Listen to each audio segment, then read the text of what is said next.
dans une autre émission, vous avez osé dire que Pétain avait sauvé les Juifs. Français. Ou avait sauvé les Juifs français.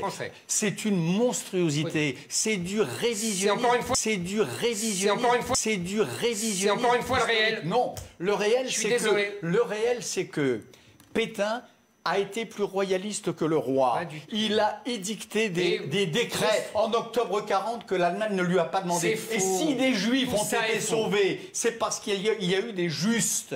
C'est parce qu'il y a eu au sein de l'administration des hauts fonctionnaires français. Je connais, vous répétez Paxton et qui a tort. Mais je répète pas Paxton, je répète tous les historiens sérieux. Non, tous les historiens. Depuis que l'on a eu accès aux archives des commissariats de la rafle du Veldiv, depuis que l'on sait que un grand nombre de policiers français ont rechigné à cette tâche ignoble qu'on leur confiait.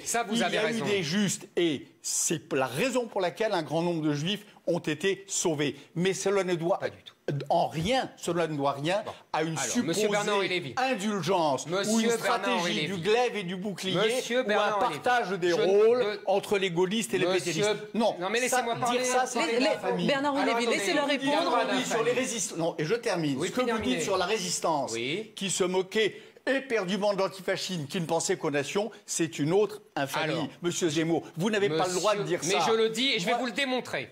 Je vais vous le démontrer. Bah, écoutez, en 40, à Londres, il y a à peu près 90% de gens, ils viennent d'où? De l'Action française.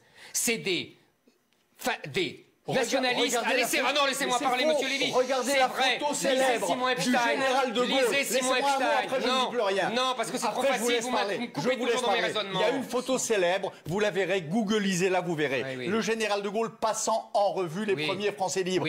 Tous ceux qui sont au premier rang ont le foulard de la Légion étrangère. C'est pas des royalistes, c'est pas des maurassiens, ce sont des anciens de la Légion étrangère. Ce sont les pères ou les grands-pères ou les semblables de ces étrangers que vous voudriez aujourd'hui voir non seulement foutre hors de France. C'est scandaleux ce que vous dites. Alors je vais vous offrir. Moi j'ai pas des photos, moi. Cette image, elle est belle. Je vais vous offrir le livre de Simon Epstein, Le paradoxe français. Un grand historien franco-israélien. Je vais vous l'offrir pour votre anniversaire, parce que vous allez voir ce qu'il démontre. C'est que 90% des gens qui vont à Londres en 40, ce sont des gens de l'Action française. Et laissez-moi, je vous en prie, 90% des collabos viennent de la gauche socialiste radicale. Et au départ, en 40, De Gaulle est même obligé de faire le ménage et de les faire taire, parce qu'il parle exactement comme à Vichy. Si on a perdu, c'est à cause des Juifs et des francs-maçons. C'est à cause des Juifs et des francs-maçons. C'est à cause des Juifs et des francs-maçons. C'est à cause des Juifs et des francs-maçons. C'est à cause des Juifs et des francs-maçons. C'est à cause des Juifs et des francs-maçons. Ils disent la même chose. Mais relisez Simon Epstein.